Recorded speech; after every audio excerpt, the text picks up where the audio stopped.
ओम शांति। बाप दादा बोले, मीठे बच्चे, क्रोध भी बहुत बड़ा कांटा है। इससे बहुतों को दुख मिलता है। इसलिए कांटे को निकाल सच्चे सच्चे फूल बनो। प्रश्न: कांटे से फूल बनने वाले बच्चों को बाप कौन से आदत देते हैं? उत्तर: बच्चे अभी तक कांटे से फूल बनने में जो माया विघ्न डालती है, यह विघ्न एक दिन खलास हो जाएंगे। तुम सब स्वर्ग में चले जाएंगे। यह कलयुगी कांटे खत्म हो जाएंगे।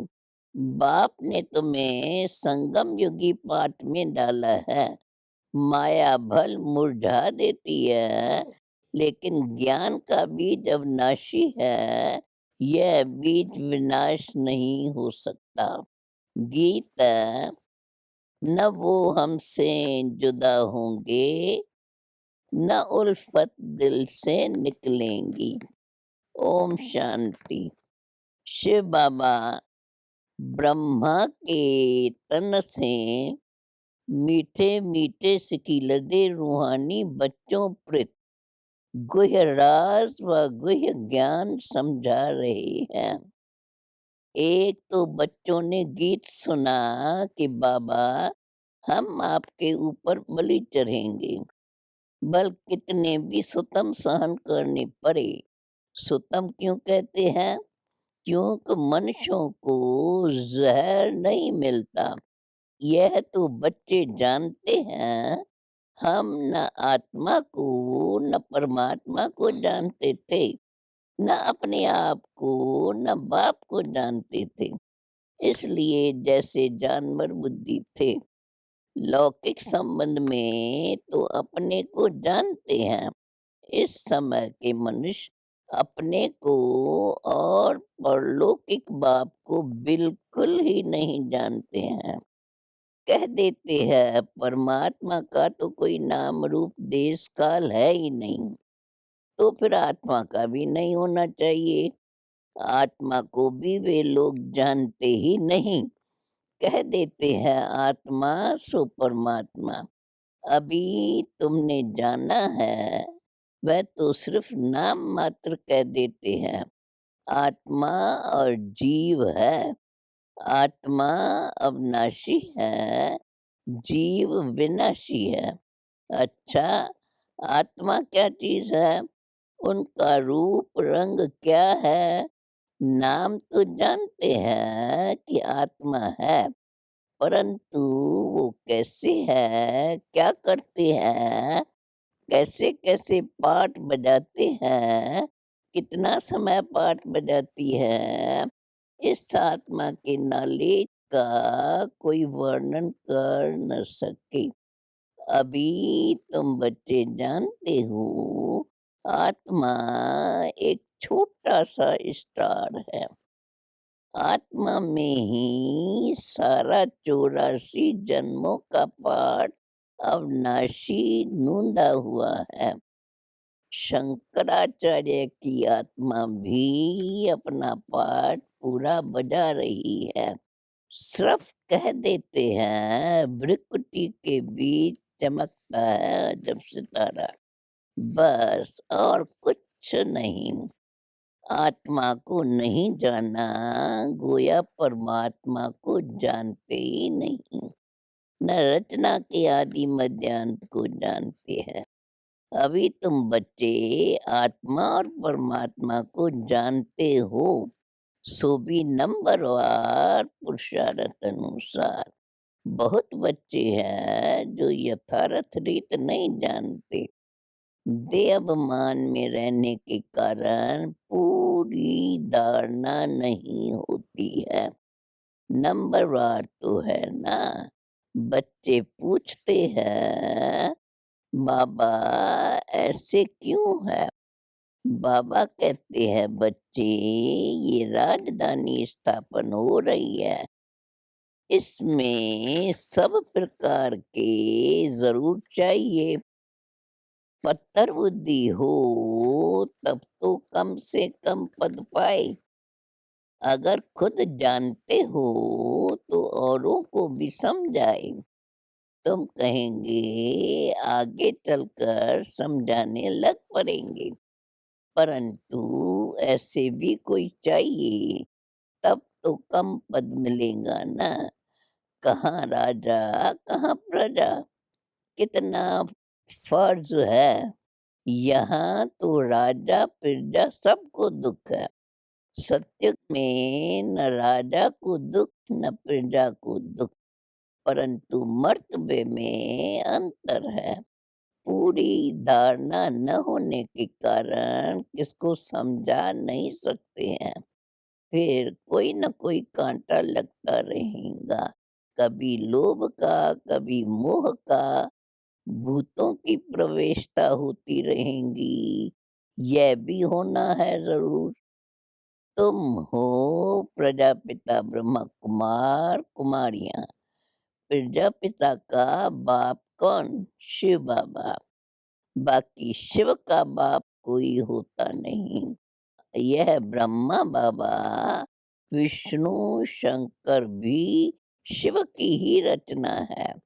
तो सब हो गई आत्माएं। परम पिता परमात्मा एक है। ब्रह्मा विष्णु शंकर अथवा लक्ष्मी नारायण आदि कोई भी मनुष्य आत्मा से कभी गति सद्गति का वर्षा मिल ही नहीं सकता। मनुष्य न आत्मा को यथार्थ जानते, न परमात्मा को जानते हैं। एक परमपिता परमात्मा ही आत्मा का रियलाइजेशन कर सकते हैं। ज्ञान से सद्गति होती है। ज्ञान तो एक बाप ही देते हैं। कोई कोई बच्चे फिर यज्ञ की स्थूल सेवा भी बहुत करते हैं। इस सब्जेक्ट से भी मार्क्स मिलती है। अब तुम बच्चों को बाप अमर कथा, तीजड़ी की कथा भी सुनाते हैं। ये वास्तव में कथा नहीं है, ये है रूहानी ज्ञान।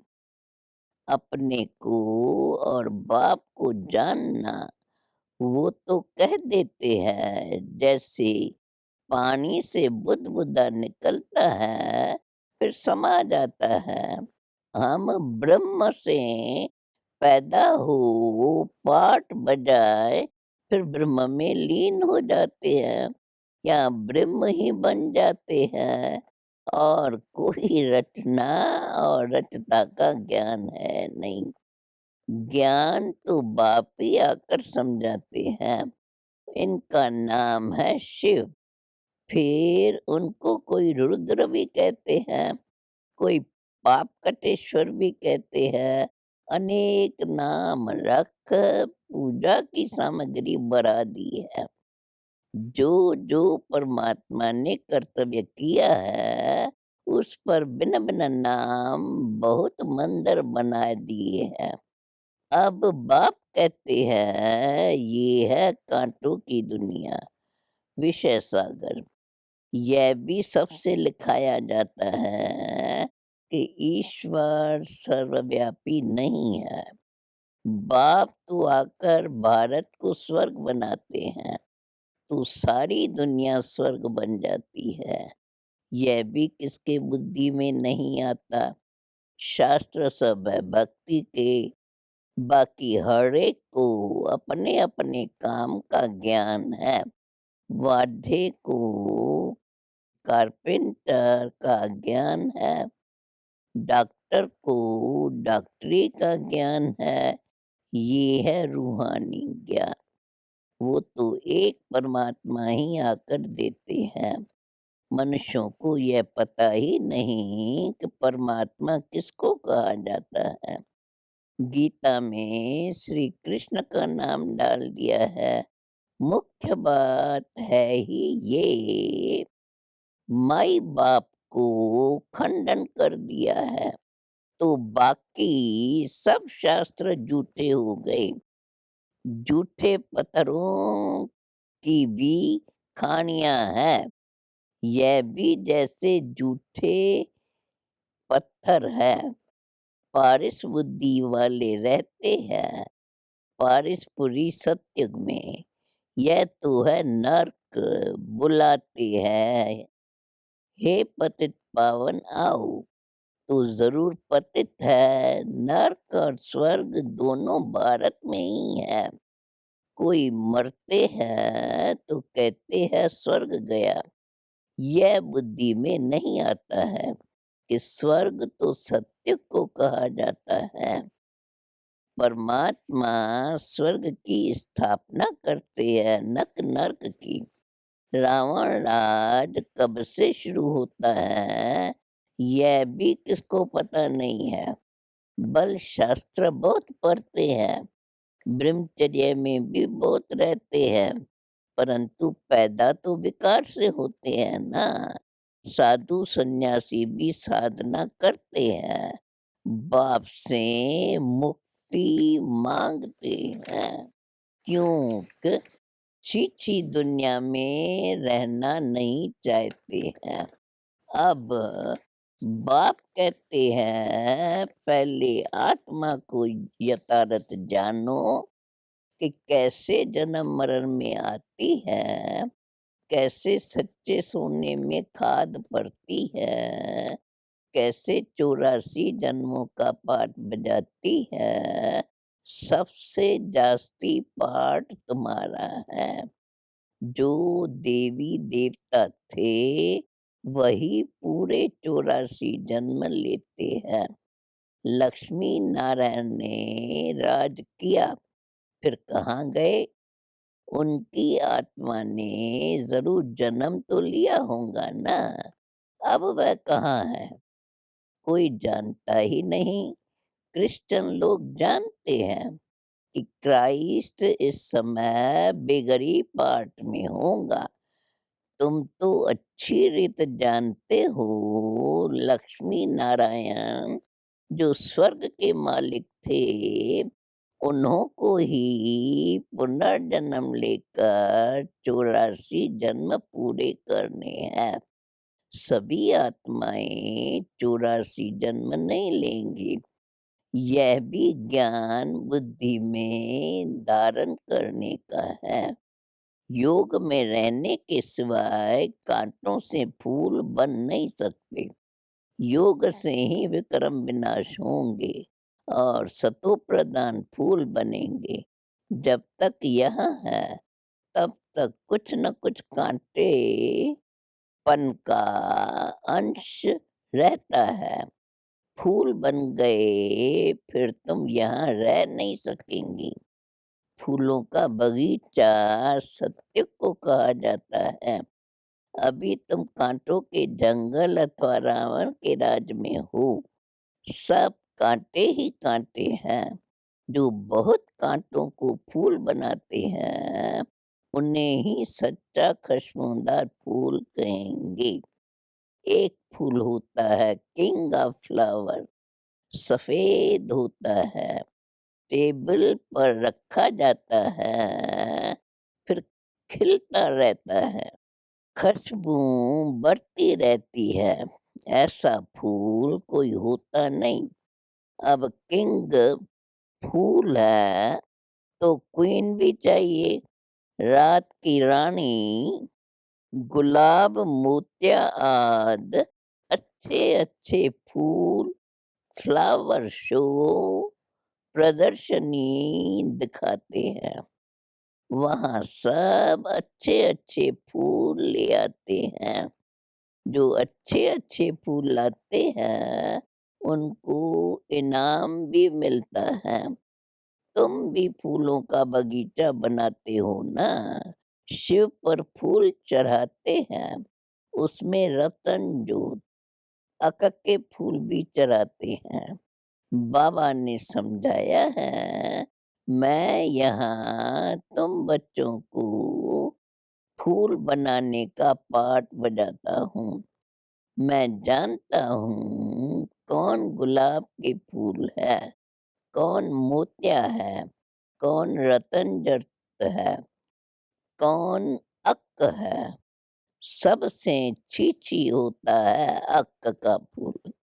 उनकी चलन ही काँटों में सल होती है। कोई-कोई बहुत तीखे काँटे हैं, क्रोध भी एक काँटा है, बहुतों को दुःख देते हैं। अभी तुम काँटों की दुनिया से किनारे में हो, संगम पर हो, काँटों से फूल बन रहे हो।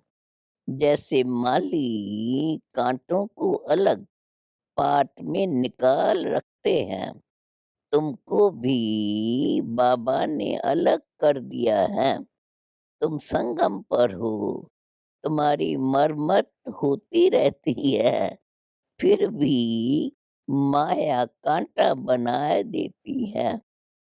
फिर भी एक बार हमारा बन गया ना, तो यह माया के विघ्न भी एक दिन खत्म हो जाएँगे।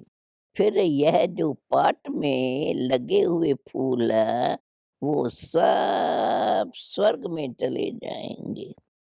कलयुगी काँटे सब भस्म हो जाएँगे। तुम कितने थोड़े फूल हो, तुम्हें संगम युगी पाट में डाला है, बीज बोया हुआ है, माया का तूफान लगता है तो मुरझा देते हैं। फिर भी अविनाशी ज्ञान का बीज एक बार डाला है तो वह विनाश नहीं होता है। बाप बैठ बच्चों को समझाते हैं, तुम बच्चों को बहुत बहुत निडर बनना है। बाप कहते हैं कि हर 5,000 वर्ष के बाद यह मेले प्रदर्शनी हम संगम पर दिखाते हैं। ये तो लिखना है कि यह लड़ाई 5,000 वर्ष के बाद लगती है। पुरानी दुनिया को नया बनाने या नर्कवासियों को स्वर्गवासी बनाने बाबा डायरेक्शन तो बहुत देते हैं। बाप को याद करो और स्वर्ग की बातें लो। मनुष्य तो पानी में टुबका मारते रहते हैं, सो भी सागर में जाकर। नदियाँ सागर से निकली है ना, नदियों का बाप सागर है। वहाँ जाकर स्नान करो, परंतु वो पानी खारा है, इसलिए मीठी नदियों में स्नान करते हैं। अभी तुम हो ज्ञान सागर के बच्चे। ज्ञान सागर पतित पावन बाप है। तुम उनके बच्चे जो जितने जास्ती सर्विस करेंगे तो समझा जाएगा ये अच्छा फूल है। प्रदर्शनी में भी घड़ी-घड़ी अच्छे फूलों को बुलाते हैं। समझते हैं फलाने हमसे होशियार है, परंतु होशियार का फिर रिगार्ड भी तो रखना चाहिए। बाबा तो सदा समझाते हैं, कभी क्रोध नहीं करो, प्यार से समझाओ। क्रोध कोई करता है तो बाबा समझते हैं इनमें करा भूत है। माँ बाप पर भी क्रोध करने में देरी नहीं करते हैं और ही दुर्गति को पालेंगे। गरीब नवाज कब गरीबों पर क्रोध करेंगे क्या? गरीब नवाज बाबा आया ही है गरीबों को शाहूकार बनाने। यहाँ जो पदमपति है दूसरे जन्म में नौकर चाकर जाकर बनेंगे। गरीब जो अच्छी रीत पढ़ेंगे, वह तो जाकर राजा रानी बनेंगे। ऐसे भी सेंटर्स पर आते हैं जो ईश्वरीय सेवा में कुछ भी नहीं देते हैं। उनको पता ही नहीं कि थोड़ा भी बीज बोने से हमारा भविष्य कितना ऊंच बनेगा। सुदामे का मिसाल है ना, ईश्वर अर्थ दान करते हैं, समझते हैं दूसरे जन्म में फल मिलेगा। बाबा ने लिख दिया, तुमको ईंट के बदली महल मिल जाएंगे। यहाँ कोरियां देते हैं, वहाँ हीरे बन जाते हैं। इसलिए चावल मुट्ठी का गायन है। गुरु नानक के ठिकाने में जाते हैं, कुछ न कुछ रखते ज़रूर है, परंतु यहाँ तो बाप दादा है ना। अच्छा, मीठे मीठे सिकील दे बच्चों प्रेत, मात पिता बाप दादा का याद प्यार और गुड मॉर्निंग। रूहानी बाप की रूहानी बच्चों को नमस्ते। अभी धारणा के लिए मुख्य सार, बहुत बहुत निडर बनकर कांटों को फूल बनाने की सेवा करनी है। सब में अविनाशी ज्ञान का बीज बोते रहना है। क्रोध का बहुत बड़ा कांटा है, उसे छोड़ बहुत बहुत प्यारा बनना है। प्यार से सर्विस करनी है, सर्विसेबल का रिगार्ड रखना है, समझा। वरदान है, सर्व के गुण देखने व संतुष्ट करने की उत्कंठा द्वारा सदा एक रस उत्साह में रहने वाली गुण मूर्त बनो।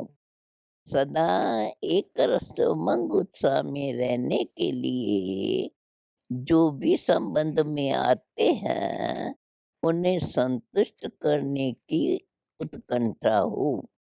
जिसको भी देखो उससे हर समय गुण उठाते रहो।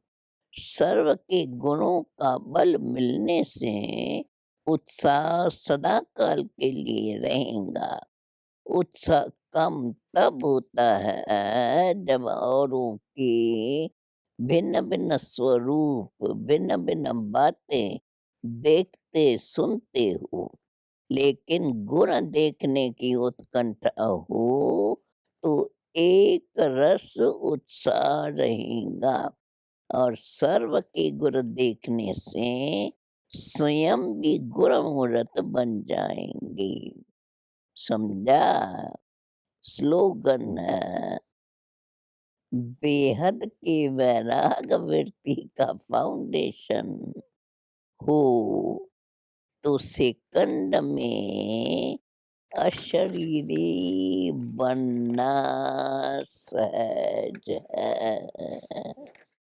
ओम शांति।